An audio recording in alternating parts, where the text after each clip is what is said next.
Dunia ini sudah tua, sebentar lagi mau kiamat. Dan apa-apa yang terjadi, kita nggak perlu jauh-jauh di Gaza ya, yang sekarang di Venezuela, atau yang Amerika mau merampas pulau Denmark, atau di mana, nggak usah jauh-jauh. Di Indonesia terjadinya musibah banjir bandang. Destinasinya, tujuannya Masjidil Aqsa, itu untuk mengingatkan manusia, mengingatkan kita pada akhir sejarah perjalanan umat manusia di muka bumi. Gimana besok pada hari kiamat, manusia ini bangkit dari alam kubur, dikumpulkan oleh Allah di tempat yang bernama Padang Mahsyar.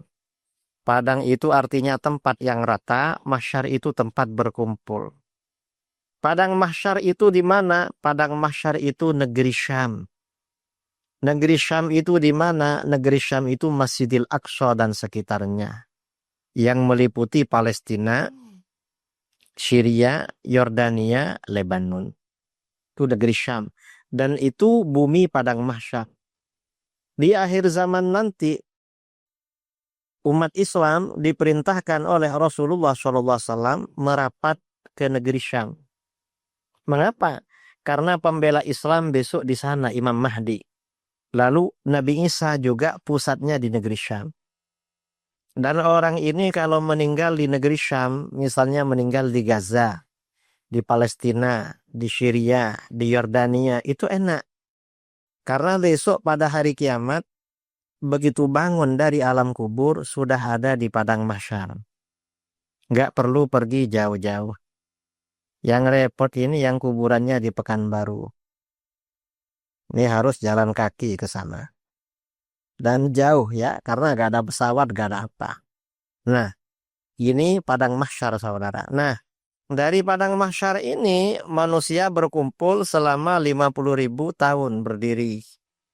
Kecuali orang yang rajin sholat 5 waktu. Yang rajin sholat di Padang Mahsyar hanya durasi melaksanakan sholat maktubah. Berapa sholat maktubah? Mungkin 5 menit, 10 menit, dah selesai. Dah masuk surga yang soleh-soleh. Kalau yang nakal-nakal ini lama. Dari Padang Mahsyar ini kita digiring melewati jembatan. Yang selamat akan masuk surga. Amin Allahumma amin. Yang tidak selamat terjun ke dalam neraka jahanam. Nah, ini Isra saudara. Kemudian untuk apa Rasulullah SAW ini diisrakan? Kalau melihat di dalam ayat itu dikatakan linuriyahu min ayatina, agar kami perlihatkan kepadanya sebagian tanda-tanda keagungan kami. Sebagian tanda-tanda kebesaran Allah diperlihatkan. Jadi selama perjalanan itu Rasulullah SAW banyak melihat pemandangan. Tapi bukan pemandangan alam musyahadah ya. Bukan pemandangan alam biasa, tapi alam gaib. Karenanya malam hari. Nah, apa saja yang diperlihatkan kepada Rasulullah SAW? Sebagian yang dilihat oleh Rasulullah ada yang berkaitan dengan realita terkini kehidupan kita. Ada yang berkaitan dengan realita kehidupan sehari-hari. Ada yang berkaitan dengan keimanan kepada perkara gaib. Ini contoh. Kalau yang berkaitan dengan perkembangan terkini. Pada waktu Mi'raj, Rasulullah SAW dijemput oleh malaikat Jibril, malaikat Mikail, membawa kendaraan yang bernama Buraq. Yang tidak ditugas menjemput Rasulullah malaikat maut. Nggak diajak. Mengapa? Karena Isra Mi'raj ini tujuannya menghibur Rasulullah sebenarnya. Kalau malaikat maut diajak, mungkin mengganggu perasaan. Karena malaikat maut ini kalau datang, biasanya ada urusan lain. Nah, ketika berjalan pakai buraq, ini ya salah satu yang dilihat. Tiba-tiba ada seorang perempuan nenek-nenek sudah tua sekali. tapi pakaiannya modis, banyak perhiasannya, memanggil-manggil baginda Rasulullah SAW. Kata nenek-nenek ini, Muhammad, Muhammad, tunggu aku. Muhammad, tunggu aku. Muhammad, tunggu aku. Rasulullah gak menoleh. Setelah melewati nenek-nenek itu, Rasulullah SAW bertanya pada malaikat Jibril, Malaikat Jibril, siapa nenek-nenek tadi yang memanggil-manggil? Kata malaikat Jibril, nenek-nenek tadi itu adalah gambaran dari usia dunia saat ini. Artinya apa? Pada masa Rasulullah, usia dunia ini sudah nenek-nenek. Yang namanya nenek-nenek berarti sudah sangat tua. Kalau sudah sangat tua, berarti sebentar lagi mau mati. Artinya apa? Dunia ini sudah tua, sebentar lagi mau kiamat. Dan apa-apa yang terjadi, kita nggak perlu jauh-jauh di Gaza ya, atau yang sekarang di Venezuela, atau yang Amerika mau merampas pulau Denmark, atau di mana, nggak usah jauh-jauh. Di Indonesia, terjadinya musibah banjir bandang dan longsor di Aceh, di Sumbar, di Medan. Ini apa? Memang teori, dalam teori ilmu pengetahuan alam, terjadinya banjir bandang itu karena penebangan hutan yang melampaui batas. Itu teori. Tapi dalam pandangan agama beda. Dalam pandangan agama, terjadinya musibah, bencana alam itu pertanda banyak kemaksiatan yang merajalela. Karena itu. Dan ini diterangkan oleh Rasulullah SAW dalam hadis riwayat Imam At-Tirmidzi dari Imran bin Husain radhiyallahu an. Rasulullah SAW bersabda, "Yakunu fi akhiri hadhil ummati khasfun wa maskhun wa qalfun." Akhir umat ini akan dilanda 3 musibah. Apa saja? Yang pertama khasfun. Orang-orang yang dibenamkan ke dalam tanah, diamblaskan ke dalam tanah. Amblas. Ini terjadi tahun 2018 di Palu.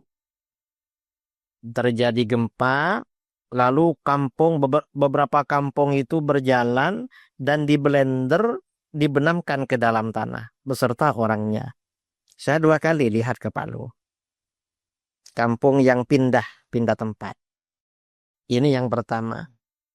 Yang kedua, wa maskhun. Ada orang-orang yang dirubah rupa. Dari rupa manusia dirubah menjadi hewan. Di negeri kita sampai sekarang belum ada beritanya terjadi. Tapi pasti terjadi. Karena tanda akhir zaman. Kemudian yang ketiga, wa qalfun. Orang-orang yang dilempar. Ini dilempar bagaimana? Ada orang dilempar dari darat ke laut. Namanya tsunami. Ya, ini yang terjadi di Palu sama di Aceh. Kemudian ada orang yang ada di darat dilempar dari atas. Ini namanya apa? Tanah longsor. Sehingga menutupi yang di bawah, kan dilempar-lempar ini.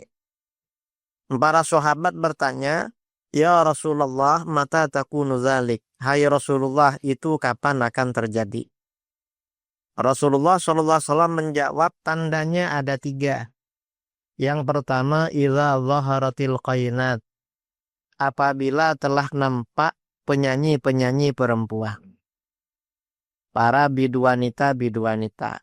Sekarang ini penyanyi perempuan dah luar biasa. Kalau dulu penyanyi perempuan kita lihat di televisi. Dulu hanya di TV. Dan orangnya mungkin di Jakarta. Sekarang ini dah di kampung-kampung. Kampung-kampung masyarakat kita ya umat Islam kalau menikahkan anak mengundang karaoke. Keyboard. Organ tunggal.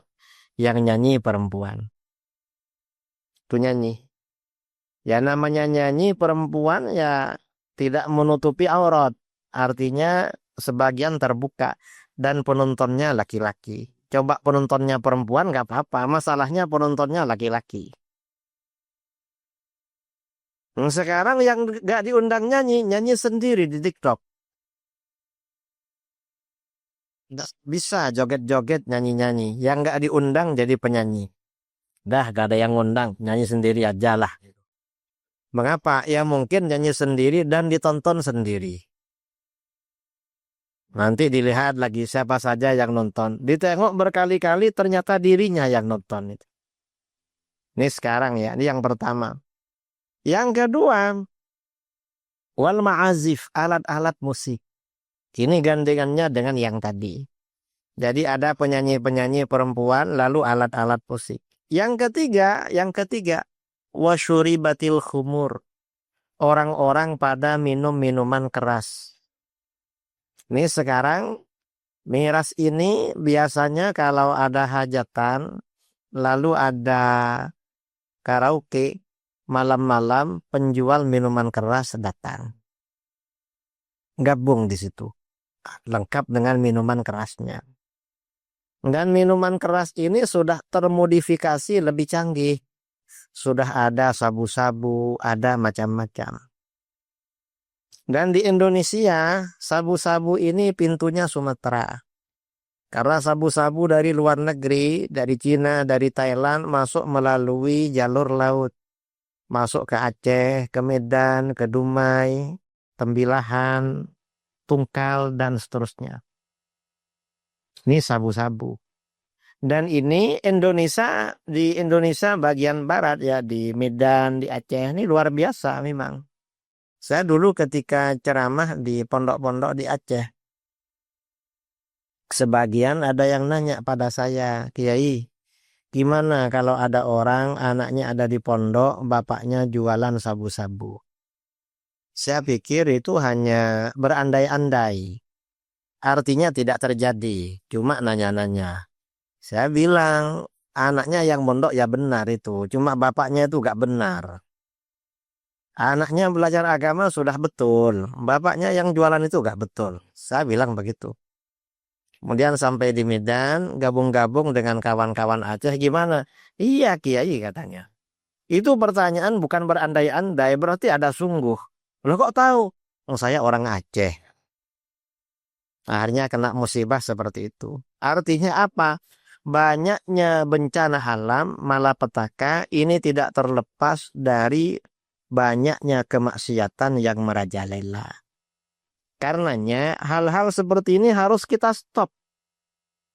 Keluarga kita, saudara kita diajak untuk meninggalkan ini. Mengapa? Daerah ini, Pekanbaru ini ya memang bukan daerah banjir atau longsor karena gak ada gunung tinggi sekitar sini. Tapi kalau seandainya terjadi amblas ke bawah, digoyang-goyang dikit, wong di sini ini tanahnya tanah gambut. Digoyang-goyang dikit bisa turun ke bawah. Dan untuk turun itu bisa. Mengapa? Minyak di perut bumi sudah banyak disedot puluhan tahun dari dulu.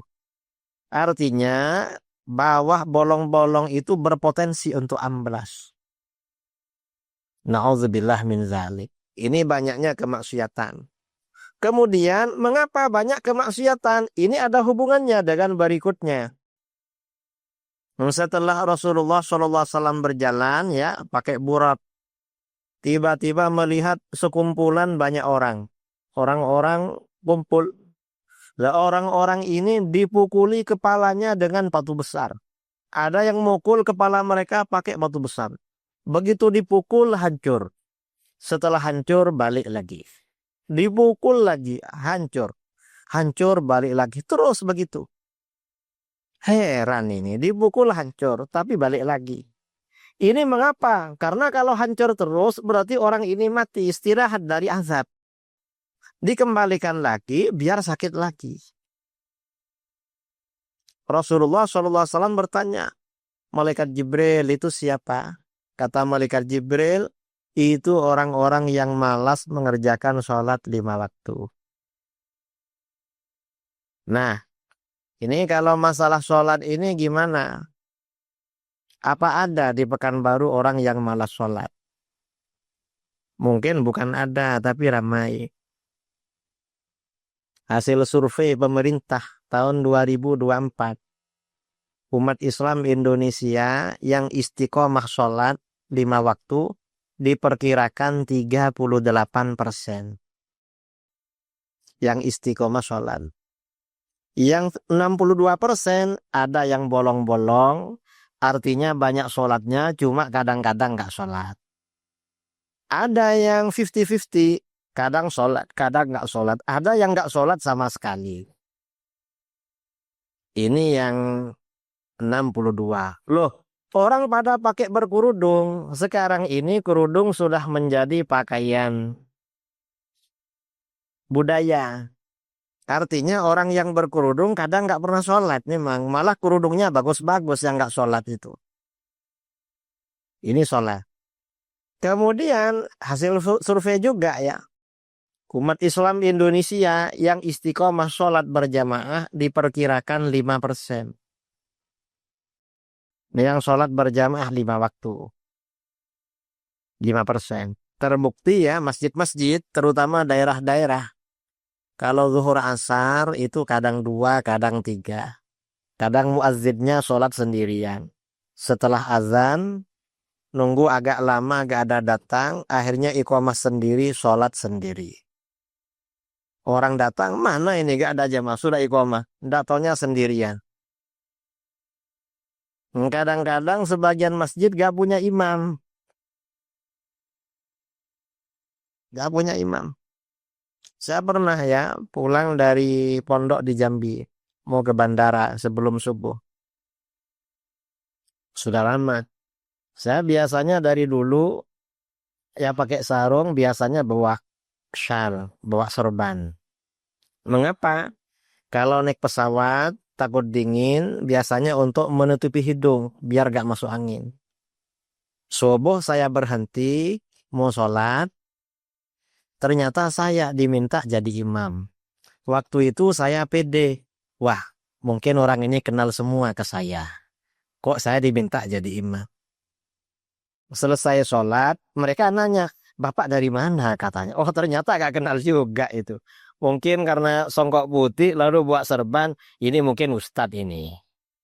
Makanya diminta jadi imam. Ternyata gak kenal juga itu. Artinya apa? Banyak masjid kita gak punya imam memang. Gak punya imam. Mengapa gak punya imam? Gimana punya imam? Yang istiqomah sholat 38%. Sementara yang gak bisa baca Quran, umat Islam Indonesia ini tinggi. Hasil survei Institut Ilmu Al-Quran Jakarta tahun 2024. Umat Islam Indonesia yang buta aksara Al-Quran sekitar 74%. Artinya gak bisa baca Quran. Kalaupun ada tetangga meninggal dunia, lalu kumpul baca Yasin bareng-bareng, bibirnya bergerak-gerak, itu yang dibaca bukan Arabnya, tapi baca tulisan Latinnya. Kan Yasin itu ada yang versi Latin di bawah itu. Nggak bisa Arab. Ini bangsa kita. Mang susah cari imam di negeri kita ini. Orang baca Fatihah ini banyak gak bisa. Kemarin di Pagar Alam.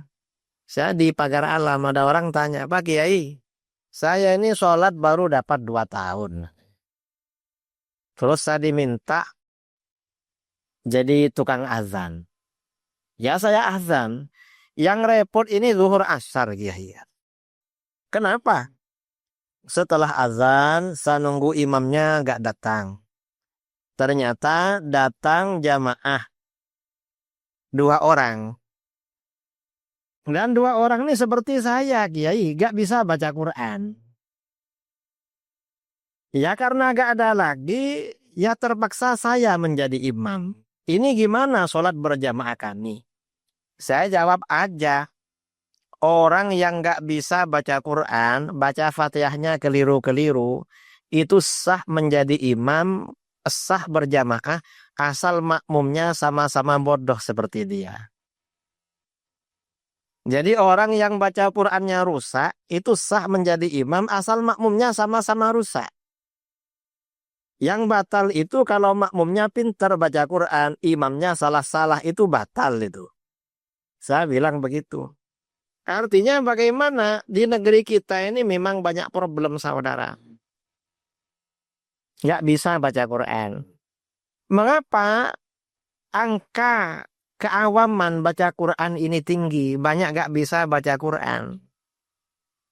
Bayangkanlah, ini keluhan dari teman-teman yang punya TPQ. Anaknya masuk TPQ. Biasanya kan metode Iqra. Setelah Iqra selesai lalu baca Quran. Biasanya baca Quran dapat 3 lembar, 5 lembar, belum 1 juz, sudah ditarik sama orang tuanya. Karena dianggap bisa. Dan dicukupkan sekolah umum saja. Nanti sholatnya, Qurannya terserah sekolahnya. Padahal di sekolah umum Al-Quran seminggu sekali. Akhirnya apa? Setelah keluar dari TPQ gak bisa baca Quran lagi. Ya, masyarakat kita ini memang apa namanya ya, kurang peduli pada pendidikan Al-Quran, pendidikan agama. Makanya Rasulullah SAW bersabda, khairukum man ta'allamal Quran. Sebaik-baik kamu orang yang mau belajar Al-Quran. Wa'allamahu, kalau sudah pinter kamu ngajar Al-Quran. Mengapa Al-Quran ini begitu diperhatikan oleh Rasulullah? Karena orang kalau Al-Qurannya bagus, sholatnya bagus dan sah. Kalau Al-Qurannya gak bagus, gak bisa baca Fatihah, sholatnya gak sah. Dan orang sholat baca Fatihah keliru, itu boleh bagi orang yang baru masuk Islam. Walaupun keliru gak apa-apa baca Fatihahnya. Karena baru masuk Islam. Atau bagi orang yang hidup di pedalaman, di situ gak ada orang yang pandai baca Quran. Jauh dari ulama. Itu bacaannya keliru-keliru dimaafkan. Tapi kalau orang yang hidup di Pekanbaru, imamnya tadi merdu sekali, bacaannya fasih. Kok ada makmum, Fatihahnya keliru-keliru dari dulu, gak betul-betul. Ini tetap gak sah sholatnya. Karena dia ceroboh, gak mau belajar berarti. Walaupun sholat seperti orang gak sholat. Karena gak sah. Karenanya memang apa namanya, pendidikan Al-Quran, TPQ apa, itu perlu didukung. Anak itu kalau baru bisa baca Quran, jangan ditarik dari TPQ. Biarkan sampai hatam 1 kali atau beberapa kali. Karena orang baca Quran, kalau belum pernah hatam tuh gak bisa fasih. Gak bisa lancar. Dan kenyataannya betul, saya ada pondok di Jambi. Lalu buka pondok di Pelalawan.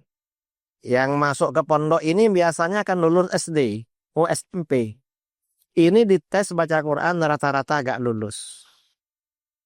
Apa gak TPQ? TPQ dia, cuma TPQ gak lama, mungkin beberapa bulan, selesai Iqra, lalu naik ke Al-Quran, langsung dicabut sama orang tuanya, dicukupkan sekolah umum, Al-Qurannya apa kata sekolah. Padahal di sekolah, Al-Quran hanya seminggu sekali hari Sabtu. Saya tanya sama kawan, istrinya ngajar Al-Quran di sekolah. Saya tanya, berapa kali seminggu? Ini masalahnya Kiai. Ngajarnya cuma 1 jam, tiap hari Sabtu, muridnya 40. Gimana 40 orang diajari Al-Quran 1 jam? Apa bisa diteliti satu persatu? Kan nggak bisa. Artinya apa? Kita ini ya, umat Islam ini jangan ceroboh masalah ini. Kalau artinya apa? Kembali kepada tadi, kalau terjadi bencana alam, banyak musibah, itu pertanda berarti banyak kemaksiatan. Kalau banyak kemaksiatan, pertanda banyak orang tidak sholat. Itu kalau banyak kemaksiatan. Karena orang ini kalau istiqomah sholat, rajin sholat, sholat ini akan membentuk karakter pribadi yang disiplin. Itu orang rajin sholat. Orang ini kalau disiplin, dalam bahasa agama bertakwa. Kalau dalam bahasa modern disiplin. Orang bertakwa itu kan orang disiplin kan, orang disiplin agama. Nah, orang ini kalau sholatnya istiqomah, sholatnya ini bagus, akan membentuk karakter pribadi yang disiplin. Kalau sudah disiplin, dia gak akan selingkuh, gak akan sabu-sabu, gak akan pinjol ya, judi apa, gak akan judol atau apa istilah-istilah sekarang itu. Mengapa? Karena sudah disiplin. Makanya sholat ini wajib ditekankan oleh orang tua sejak anak-anak usia dini. Kita ini kalau punya anak usia 7 tahun wajib dijaga sholatnya. Kalau anak dibiarkan gak sholat, anaknya gak berdosa, bapaknya ibunya yang berdosa. Kalau sudah umur 10 tahun, anaknya gak mau sholat, orang tuanya wajib memukul. Nah, sekarang ini gak ada orang mukul anak, jarang-jarang. Karena kalau bapaknya yang mukul, nanti ibunya lapor polisi. Kalau ibunya yang mukul, bapaknya ngurangi belanja. Ya macam-macam sekarang ini. Makanya sabda Rasulullah SAW, muru auladakum bis shalah li sab'in. Kamu harus menyuruh anak-anak kamu sholat kalau sudah berusia 7 tahun. Kalau anak dibiarkan gak sholat, anaknya gak dosa. Bapaknya, ibunya yang dosa. Kalau di Jawa itu enak. Karena ada pondok anak-anak di Jawa. Pondok usia SD itu ada. Dan ada yang mengurus makannya, bajunya. Ada yang ngurus sholatnya. Biasanya istiqomah sholatnya. Kalau di Sumatera ini belum ada. Yang ada pondok lulus SD. Di Jawa, usia SD, pondok-pondok itu ada. Bedanya di Jawa. Nah, artinya apa? Antara sholat dengan musibah yang ada sekarang ini ada hubungan.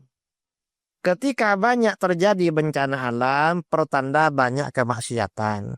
Ketika banyak maksiat, pertanda banyak orang tidak sholat. Karena janji Allah di dalam Al-Quran, inna sholata tanha anil fahsya'i wal munkar. Sesungguhnya sholat akan mencegah dari perbuatan keji dan mungkar. Kalau saudara punya bawahan, punya apa, kok nakal, sholatnya diperbaiki. Ini ada cerita, ada guru kami cerita di Jawa ya. Ada kepala PLN, Sowan. Mungkin sekitar 25 tahun yang lalu. Ada apa? Ini Pak Kiai gimana bawahan kami nih banyak yang korupsi. Keuangan banyak bocor. Uangan ini gak masuk ke atas. Akhirnya apa? Kata Kiai itu gini aja lah. Sebulan sekali kumpulkan seluruh jajaran dan karyawan kamu. Terus apa Kiai? Saya mau ngasih pengajian. Bulan pertama Kiai ini mengajar cara wudhu yang baik. Diajarkan wudhu yang baik. Dah wudhu. Bulan kedua diajarkan bacaan-bacaan sholat yang baik. Cara bacaan sholat yang betul yang baik diajarkan. Bulan ketiga diajarkan gerakan sholat yang baik. Bulan keempat melanjutkan praktek sholat yang baik. Setelah wudhu dan sholat itu diajarkan secara maksimal baik, beberapa bulan kemudian kepala PLN itu lapor, Alhamdulillah Pak Kiai. Apa? Setelah karyawan saya diajari cara wudhu dan cara sholat, angka kebocoran bisa ditekan hampir 100%. Hampir gak ada yang korupsi. Ya ada lah, cuma tinggal dikit itu. Mengapa? Karena orang sholatnya sudah baik. Makanya sholat ini penting saudara. Saudara kalau punya anak, sholatnya dijaga. Bukan hanya dijaga, bacaannya sudah betul apa enggak. Suruh ikut kajian praktek sholat atau apa. Biar sholat anak kita ini benar-benar maksimal. Biar benar-benar sempurna. Karena kalau sholat ini biasa-biasa, apalagi nggak sah, nggak ngefek dalam membentuk pribadi yang disiplin. Dan banyak diperhatikan ya di mana-mana. Saya beberapa kali Kadang orang sudah lebih 50, dia kelihatannya rajin ke masjid, ketika berwudu, wudunya tidak sah. Mengapa tidak sah? Ketika membasuh tangan nggak sampai siku. Saya pernah, entah apa di Jakarta, apa di Surabaya itu. Itu ya apa nggak sampai siku ini. Dia dari wajahnya bersih, kayaknya rajin ke masjid ini. Berarti wudhunya nggak pernah sah. Itu yang laki-laki. Kadang-kadang perempuan gimana? Perempuan ini kemana-mana kan suka berdandan, ya. Jadi suka make up. Kadang-kadang di perjalanan wudhunya batal. Begitu berwudhu, mungkin karena takut hilang, polesannya, bedaknya hilang, nggak dibersihkan dulu, langsung wudhu. Dan itu nggak sah. Saya pernah di Bandara Jakarta, mau ke Surabaya.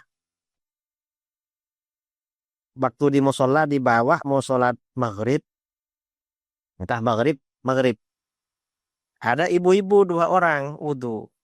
Wajahnya masih bersih, masih apa? Masih ada bedak sama lipstik. Saya bilang, Mbak, ini wudhu kok masih bagus wajahnya. Gak sah loh. Gak sah, harus bersih itu. Ternyata cuma senyum-senyum. Habis itu saya berwudhu, lalu sholat maghrib berjamaah. Yang perempuan itu jadi makmum saya juga itu. Artinya apa? Wudhu ini juga perlu diperhatikan, saudara.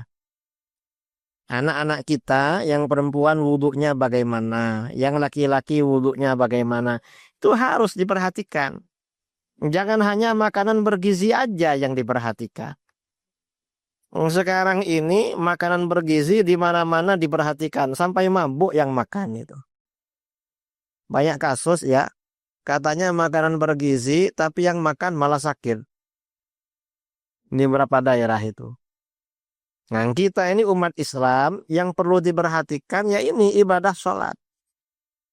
Karena apa-apa yang terjadi dalam kehidupan itu tergantung sholatnya. Negeri kita ini negeri yang kaya sumber daya alam. Apalagi Riau. Riau ini sumbernya minyak.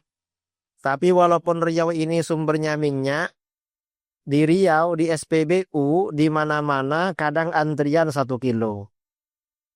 Katanya punya minyak, kok antrian 1 kilo? Di Sumatera, tempatnya sawit. Betul.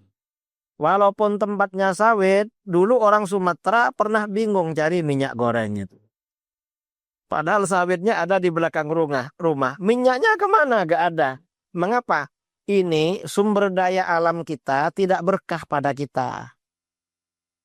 Mengapa gak berkah? Karena kemaksiatan merajalela. Orang tidak bertakwa. Mengapa kemaksiatan merajalela? Karena banyak orang tidak sholat. Jadi memang saudara 95% umat Islam di Indonesia ini aktif berjamaah setahun 2 kali. Itu yang setahun 2 kali itu ya itu umat Islam namanya. Kalau ingin tahu jumlah umat Islam, lihat pada sholat hari raya Idul Fitri, Idul Adha. Itu masjid-masjid itu sampai pasang terpal di luar ya. Nggak cukup masjid-masjid itu. Sampai parkiran dibuat sholat juga kalau Idul Fitri, Idul Adha. Itu jumlah umat Islam. Tapi orang-orang yang Islamnya sempurna, orang-orang yang beriman, ya bisa dilihat dalam 5 waktu di masjid. Berapa persen itu? Kan hanya tersisa sekitar 5%. Saudara kita ini ada yang ke masjid seminggu sekali ada. Itu sholat Jumat. Ada yang 5 waktu, ya setiap 5 waktu ke masjid. Kan begitu. Ya macam-macam lah, macam-macam. Nah, ini di antara yang dilihat oleh baginda Rasulullah SAW di dalam perjalanan Isra, ya. Kemudian lagi Rasulullah SAW berjalan lagi sampai tiba di Masjidil Aqsa. Ini diloncat-loncat ya, karena kalau kisah Yang dilihat Rasulullah SAW diterangkan semua. Mungkin sampai subuh gak selesai. Karena banyak yang dilihat yang perlu diterangkan. Cuma yang terpenting sekarang ini masalah sholat. Karena sholat ini ya memang sangat penting lah. Dan saudara kita banyak kurang peduli pada sholat. Sampai di Masjidil Aqsa, kemudian kendaraan buruk itu diikat. Lalu malaikat Jibril mengumandangkan azan. Begitu azan berkumandang, para nabi, para rasul datang ngumpul. Azan berkumandang. Setelah para nabi, para rasul berdatangan, malaikat Jibril mengumandangkan iqamah. Begitu iqamah, para nabi, para rasul berbaris, bersaf-saf mau salat, menunggu imam. Lalu malaikat Jibril menghampiri baginda Rasulullah SAW, meminta beliau menjadi imam salat. Nah, ini artinya apa? Pelajaran dari ini yang bisa kita ambil, pertama, Rasulullah SAW itu berarti makhluk paling mulia, makhluk paling utama, makhluk paling sempurna, makhluk paling hebat. Ya pokoknya makhluk paling bagus lah. Itu Rasulullah SAW. Karenanya yang menjadi imam itu memang dianjurkan yang paling bagus memang. Karena Rasulullah ini makhluk paling mulia, makhluk paling utama, makhluk paling sempurna, maka barokahnya juga mengalir kepada umatnya. Umatnya Rasulullah SAW adalah umat paling mulia, umat paling utama. Itu umatnya. Ini pelajaran yang pertama. Kemudian pelajaran yang kedua, pesan yang bisa kita ambil yang kedua dari peristiwa ini berarti menunjukkan tentang kehidupan alam barzah. Bahwa para nabi, para rasul, orang-orang beriman yang sudah wafat itu hakikatnya masih hidup. Yang disebut dengan hidup di alam barzah. Makanya di dalam Al-Quran, Allah Subhanahu wa Ta'ala berfirman, "Wa qul i'malu fasayarallahu amalakum wa rasuluhu wal mu'minun." Katakan Muhammad, beramallah kalian. Ayo kalian beramal. Fasayarallahu amalakum. Maka Allah akan melihat amal kalian. Artinya apa? Amal apapun yang kita lakukan Allah pasti melihat. Karena Allah pasti melihat, Allah pasti membalas amal kita. Kemudian ternyata yang melihat amal kita bukan hanya Allah, tapi juga wa rasuluhu. Rasulullah SAW juga melihat amal kita. Rasulullah ini melihat amal kita. Ini Isya ya. Isya, karena Isya kita break untuk azan dan sholat Isya. Nanti setelah sholat Isya kita lanjut lagi. Ya mudah-mudahan bermanfaat ya. Mudah-mudahan keluarga kita jadi orang yang istiqomah sholat. Rajin sholat. Kita sendiri diberikan kelembutan hati untuk semakin meningkatkan ibadah sholat. Amin Allahumma amin. Wabillahi taufiq wal hidayah. Assalamualaikum warahmatullahi wabarakatuh.